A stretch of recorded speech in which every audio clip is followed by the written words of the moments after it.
What's up, YouTube? eRoute212 here with another video. What time is it? It's that time again. Time for the back nine. What topic are we covering today? Thor Silver Age keys you should be looking at. I mean, that's just Thor is not going anywhere in the MCU. Chris Hemsworth is beloved and everybody loves him. He just I don't see any end in sight right now. The guy still wants to play the character as long as he wants to play it. I mean, look how jacked he is for the next role. So up and away. You're going to continue with the Thor books and Thor in the MCU, I think, for years to come.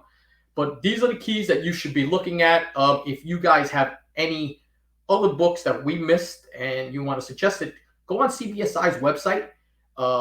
Shout out to my man Ben C for running an amazing website there with just unbelievable information on there. There's a link in the description there, but leave a comment there. But also leave a comment down here below because we all love to share information. That's how we all learn. I've learned so much from you guys just from the comments, and guys will be pointing things out, third appearance of something, second print of something. You just learn. Also, shout out to my man Phil from Vintage Comics and Toys. He's the guy who is the man behind the scenes, compiling all of this information. Both of those guys, great guys in this community. Both of them are also on Whatnot, so check out their auctions because they run some amazing auctions. Speaking of Whatnot, this Saturday, 9 p.m. Eastern time, I'm going to be running a Bronze Age Bonanza, and there are going to be fire books there, killer keys, as well as fillers, everything you can want from the Bronze Age. Almost all of it is Marvel, heavy Marvel. There are a few DC books, but not many. But most of it is Marvel because, let's be honest, that's what everybody's chasing right now, the Marvel books. So come check it out. And matter of fact, there's a link in the description. If you click on that link, you get $10 off your first purchase. All you have to do is be subscribed to my Whatnot channel and be there when I give away the book. You have to be in the chat. But come hang out, chat with everybody. It's a blast. And let me just show you the book we're giving away. That's right. We're giving away an Amazing Spider-Man, number 238. CGC 9.6. This is a blue label, which means it has the tattoos in it. Somebody could walk away with this book, big boy book right there. Somebody could win this for free. So check it out. Saturday, 9 p.m. Eastern time. But you know what? We're here for books. We're here for keys. And let's see what the guys at CBSI have in store for us this time when we talk about some good old Thor books right there. So we're going to go right now because Phil says we are covering safer investments this week with Best Investment Silver Age Thor comics.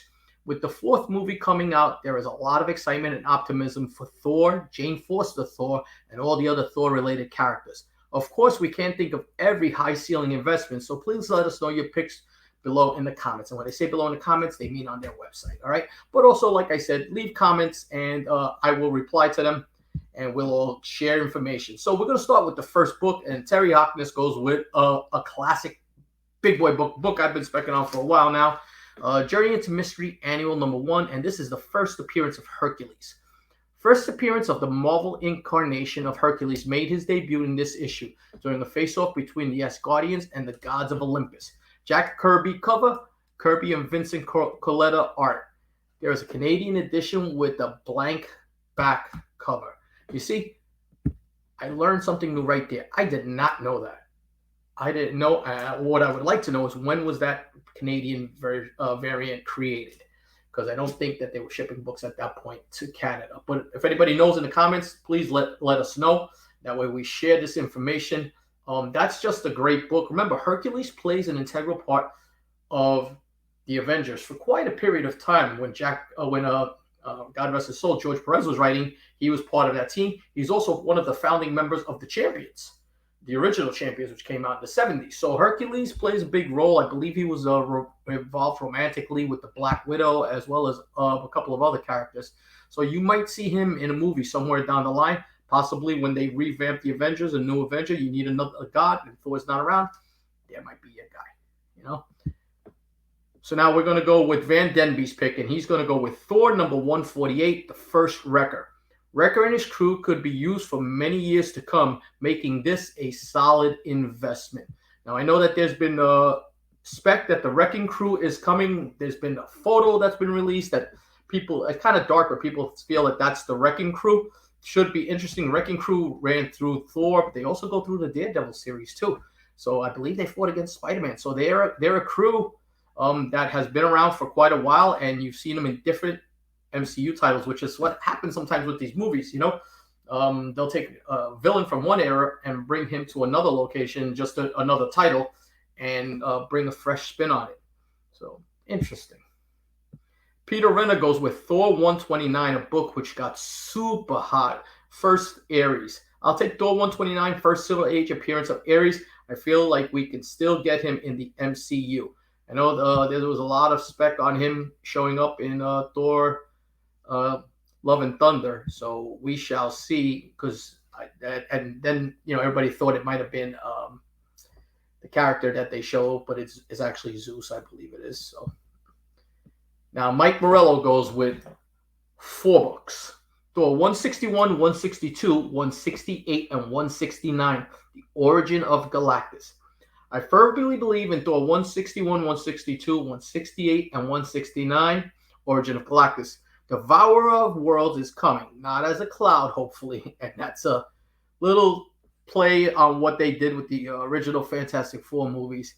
And people have been salivating for it for years, so much so that FF 68 and 69 are, and that's supposed to be 48 and 49, are out of reach for the majority of collectors.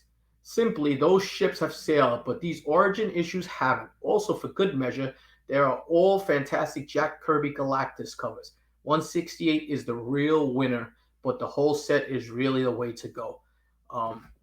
Look up the rest of those covers because they are some great covers, but 168 and 169 I've been specking on for a while, so I agree with that wholeheartedly. Remember, we say this all the time. After the first appearance and after the second appearance, everybody goes for first cover and origin. Origin is such an important part of collecting to the community of collectors like ourselves. And everybody wants to get the origin. Want to find out how that character started. Sometimes that origin story doesn't come for many issues afterwards. As with this, you have it in an FF book, but the origin comes out in a Thor book. So, it's great book. I think I like the 168, 169 especially, and they're 2 iconic Kirby covers. So now we're going to go with Ali's pick, and he goes with a banger right here. And Journey into Mystery 103, The First Enchantress. We already saw the Executioner, but now shall we see the Enchantress? So what Ali says is, wouldn't be surprised to see Sylvie to get the official title in the next Loki season, and maybe even a spin-off down the line, as she is a fan favorite. And everybody who watched that Loki series loved the character of Sylvie and how she was portrayed. Her being an Enchantress, I could easily see that. I could definitely see that. And spin-off series, yeah, I could see that too. The Disney Plus stuff has been pretty good. Who's watching Kamala Khan? Tell me what you guys think down in the comments, because you know what? That shocked a lot of people. People thought it was just for kids. Guess what? It's good. It's real good. All right, so Steve Horn goes with an iconic book. Silver Surfer #4, iconic cover. I'm not super knowledgeable about Thor and find all the fancy Norse god dialogue hard to read and care about. So I'll go for the cool cover that everyone knows about, Silver Surfer #4. Low-grade copies can be had for around $500, while everyone's focus is on X-Men, FF, and Doom. Maybe Silver Surfer is out of sight, out of mind. You know what? I don't think the Surfer ever dies down, but that is probably, besides one, Kirby's best cover in that Silver Surfer run. It's a t-shirt. It's statues. Bowen did 2 statues for it. I believe my man Biggie has both of those things. Kudos to the New York Warriors. And, it's just that people buy that book for no other reason than the cover. So think about this. A book is $500 for the cover. Now, remember, square-bound book. So they have a tendency of taking a beating. Make sure that if you're buying that book, you take a look at it. Check the spine. They're known to get a lot of spine splits. So just a little something that you might want to watch out before you go investing some heavy money on a book like that, all right? And now we're going to go with Jack Kornblatt's pick. He goes with the Mighty Thor Golden Book and Record Set, first reprint of Journey into Mystery #83. The very first time that Thor's first appearance was reprinted, and the first book to have Mighty Thor in the title. The book by itself is tough to find, but finding it with the vinyl record and album jacket is next level. Comic book fans may want to start checking out their local record stores for this rare gem. Man, those reprints are super, super tough to get. They made 4 or 5 of them, but that one, and in high grade, you don't see them too often. I believe that you have a Spider-Man one and FF one, so good stuff. I mean, I would love to find that book in the wild. All right, and Phil goes with Journey into Mystery number 93, The First Radioactive Man. Here's a classic villain that many vintage Marvel vintage fans love. A villain so ahead of its time, and I can sell beater copies for market price anytime at a show. And see, this is where we get information that we don't normally know, because a guy like Phil who sets up at cons and is seeing the pulse of what people are buying. I mean, that's great. I just think stuff like that is where it's at. We get to find out what people are buying at a con, where as the average buyer, you're just picking up your books or looking at your friends' books, but this guy's seeing a full con, people purchasing and saying that book sells for above or market all the time. Interesting. Now he also goes with Thor 165, The First Hymn. Adam Warlock is the Jesus of Marvel Comics. No question he is going to be so huge, with many more live action appearances to come. I think he will be a huge focal point for the next decade. There was some back and forth on people not liking the pick. I think it's a great pick for the guy who's going to portray him. He's matured into manhood now, and he looks really good. I think he'll make a good character right there. How much do they use Adam Warlock? That's the whole thing. I don't even know what his picture deal is, how many pictures he signed on, because you got something like the guy who plays Dane Whitman. He signed off, I believe it was like 6 pictures, so you're going to get that character across. How many pictures are we going to get Adam Warlock? Is it a one and done? I don't think so. Just I think that's too big a character. But those are the picks, and I hope you guys enjoyed it. Like I said, leave comments, let us know what you think of the picks.